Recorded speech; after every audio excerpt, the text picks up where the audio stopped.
नमस्कार दोस्तों, स्वागत है आपका अपने ही चैनल दीवा एक शक्ति में। दोस्तों, आज के इस वीडियो में हम बात करने वाले हैं भगवान शिव के परम भक्त की। जी हाँ, एक गांव में एक गरीब ब्राह्मण रहा करता था जो भगवान शिव का परम भक्त था। वे ब्राह्मण रोज जब तक ब्रह्म मुहूर्त में उठकर नित्याकर्म से निवृत्त होने के पश्चात भगवान शंकर का पूजन नहीं कर लेता था, तब तक उसे चैन नहीं पड़ता था। पूजा से जो भी कुछ दान दक्षिणा में मिलता था, उसी से वे ब्राह्मण अपना गुजर बसर करता था। इतना ही नहीं, वे ब्राह्मण दयालु भी था।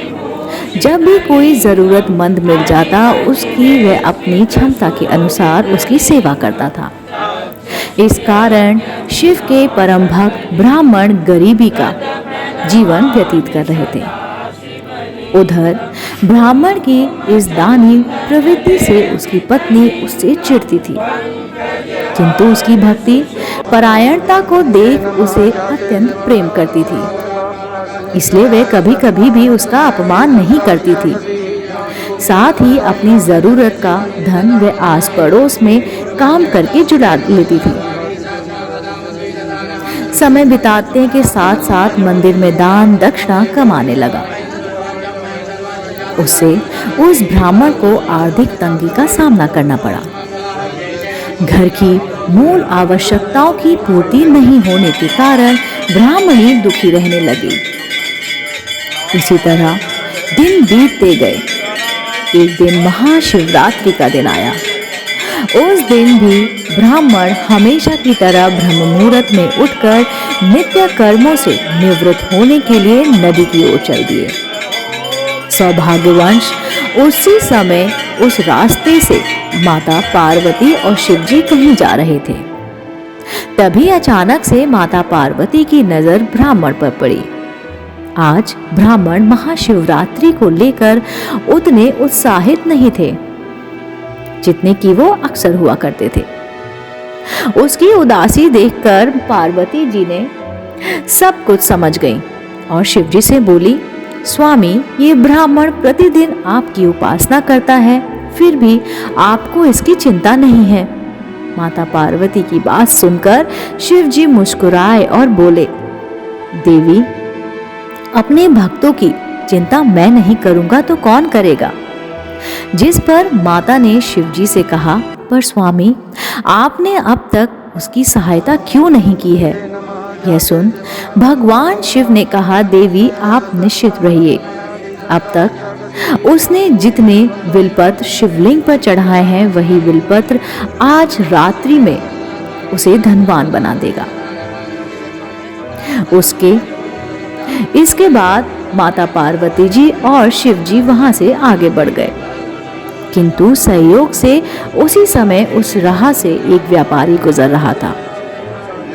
उसने छुपकर शिव और पार्वती जी की सारी बातें सुन ली। उसके बाद उसने सोचा कि अगर बिलपत्र से ब्राह्मण धनवान हो सकता है तो फिर मैं क्यों नहीं।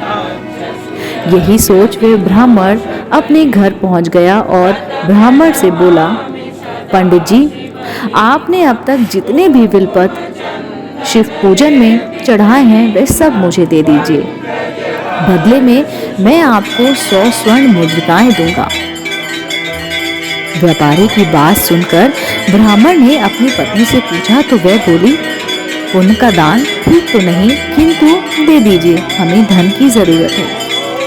पत्नी के कहने पे ब्राह्मण ने सारे के सारे बिलपत्र बोरे में भरकर शेठ जी को दे दिए।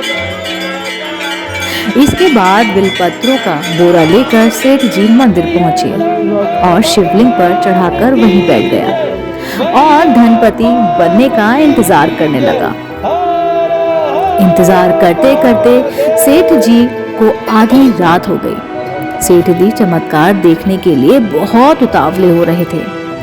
आखिर तीसरा पहर गुजरने के बाद सेठ जी से सब्र का बांध टूट गया और क्रोध में आकर सेठ जी शिवलिंग को झंझोरने लगे। तब एक चमत्कार हुआ। सेठ जी के हाथ शिवलिंग से ही चिपक गए। उन्होंने बहुत प्रयास किया किंतु हाथ निकल ही नहीं रहे थे। निकलना तो दूर, वो हिल भी नहीं रहे थे।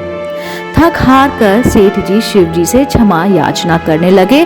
तब भगवान शिव ने सेठ से कहा, लोभी सेठ, जिस ब्राह्मण से तूने ये बिलपत्र खरीदे हैं उसे 1000 स्वर्ण मुद्रिकाएं जाकर दे आओ, तभी तेरे हाथ खुलेंगे।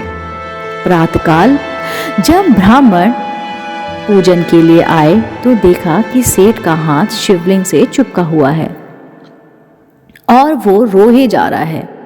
उन्होंने पूछा तो सेठ बोला, पंडित जी, शीघ्रता से मेरे बेटे को 100 नहीं 1000 स्वर्ण मुद्रिका लेकर मंदिर आने को कहिए। ब्राह्मण ने सेठ के बेटे को बुलाया और सेठ ने वह स्वर्ण मुद्राएं ब्राह्मण को दे दिए, जिसके बाद वह मुक्त हो गया। अब पार्वती जी शिव जी से पूछती हैं, हे नाथ, आपने अब तक अपने भक्त को कोई धन दिया या नहीं? शिव जी बोले, देवी, मेरे पास कहां से धन है जो दूंगा, किंतु मेरा भक्त अब गरीब नहीं है। दोस्तों, उम्मीद करती हूँ आपको आज की कहानी पसंद आई होगी। अगर आपको मेरे द्वारा सुनाई गई कहानियाँ पसंद आती हैं और आप ऐसी ही रोचक पौराणिक कहानियाँ, धार्मिक कहानियाँ सुनना चाहते हैं तो मेरे चैनल दीवा एक शक्ति को तुरंत लाइक कर लीजिए, शेयर कर लीजिए और सब्सक्राइब करना बिल्कुल ना भूलिए। मैं आपको मिलती हूँ जल्द ही अपने चैनल दीवा एक शक्ति पर नई रोचक जानकारी और कहानी के साथ। आप देख रहे थे आपका अपना पसंदीदा चैनल दीवा एक शक्ति।